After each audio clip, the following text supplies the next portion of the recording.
नमस्कार। आज आप सीखेंगे नृत्य के बारे में मजेदार तथ्य। यह नृत्य लाखों साल पहले लोगों के जीवन में आया था, जब गैरमहमत का शिकार करना अभी भी आवश्यक था। इस तरह उन्होंने अपनी भावनाओं और भावनाओं को व्यक्त करने की कोशिश की। बाद की अवधि में नृत्य द्वारा किसी व्यक्ति की राष्ट्रीयता का निर्धारण करना संभव था। प्रत्येक राष्ट्र का अपना विशेष राष्ट्रीय नृत्य था, जो उनकी विशेषता थी। यह परंपरा आज तक कायम है। कुछ नृत्य व्यापक रूप से लोकप्रिय हैं और पूरी दुनिया में नृत्य किए जाते हैं। उनकी ऐतिहासिक जड़ें पहले से ही निर्धारित करना बहुत मुश्किल है, लेकिन आंदोलनों को देखने वाले हर किसी में गूंजता है। ऐसा माना जाता है कि नृत्य शब्द का आविष्कार सबसे पहले जर्मनों ने किया था, लेकिन विद्वानों का दावा है कि उन्होंने इसे डंडे से उधार लिया था।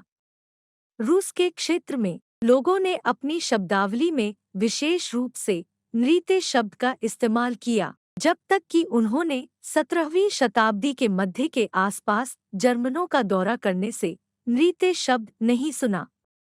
पुनर्जागरण के दौरान, भव्य दावतों या गेंदों के दौरान उस शाम को प्रस्तुत किए गए मेनू के तहत नृत्य को विशेष रूप से चुना गया था।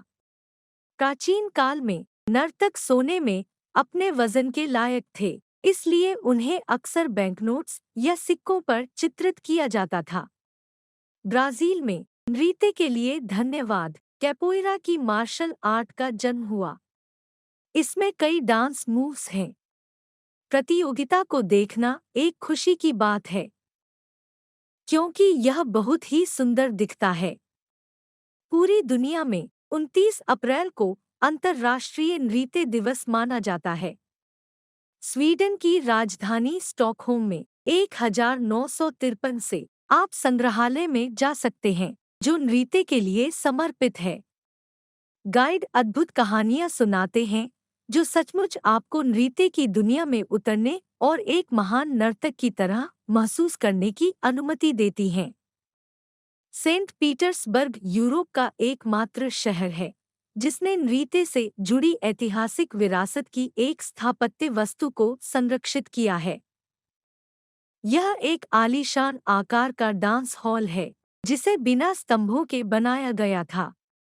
सिरक्की को राष्ट्रीय यूनानी नृत्य माना जाता है।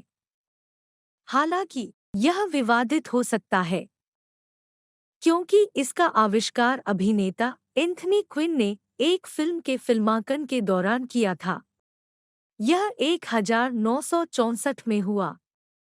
इटालियंस लंबे समय से तारेंटेला नृत्य कर रहे हैं।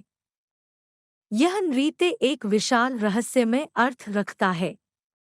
यहाँ तक कि इटालियंस के पूर्वजों, जिन्होंने अपने क्षेत्र को टारेंट्यूला मकड़ियों के साथ साझा किया था, का मानना था कि यदि आंदोलनों का एक निश्चित क्रम किया जाता है, तो वे काटे गए व्यक्ति को मकड़ी के जहर से छुटकारा पाने और अपनी जान बचाने में मदद करेंगे। टैंगो सबसे भावुक नृत्य है जिसे पूरी दुनिया में नृत्य किया जाता है। केवल इसकी उत्पत्ति एक रहस्य बनी हुई है। अर्जेंटीना और उरुग्वे के बीच अभी भी विवाद है कि टैंगो की असली मातृभूमि कौन है। प्रसिद्ध स्लाव नृत्य पोल्का पोलैंड से बिल्कुल नहीं आता है, जैसा कि नामों से लग सकता है। वास्तव में पोल्का का आविष्कार चेक गणराज्य में हुआ था। एक समय में रूस में सबसे लोकप्रिय यूरोपीय नृत्य पोलोनेज था। यह नृत्य अपनी महिमा और भव्यता से प्रतिष्ठित था। पोलैंड को उनका जन्मस्थान माना जाता है। वह सभी उत्सव गेंदों पर नृत्य किया गया था। भारत की एक नर्तकी कलामंडलम हेमलेंटे गिनीज बुक ऑफ रिकॉर्ड्स में शामिल होने के कारण दुनिया भर में प्रसिद्ध हो गई। उसका रिकॉर्ड यह था कि वह 123 घंटे 15 मिनट तक बिना किसी रुकावट के नृत्य करने में सक्षम थी। सालसा सबसे अप्रत्याशित नृत्य है। बात यह है कि इसे याद नहीं किया जा सकता है। एक आदमी जिसे एक जोड़ी में नेता माना जाता है, हमेशा अपने आंदोलनों में सुधार करता है और कभी भी उनके साथ पहले से नहीं आता है। उसका साथी और भी कठिन है, क्योंकि उसे उसका अनुसरण करना चाहिए, न जाने वह क्या कर सकता है। अगर जानकारी आपके लिए उपयोगी थी, तो आप चैनल को लाइक और सब्सक्राइब कर सकते हैं। जल्द ही फिर मिलेंगे।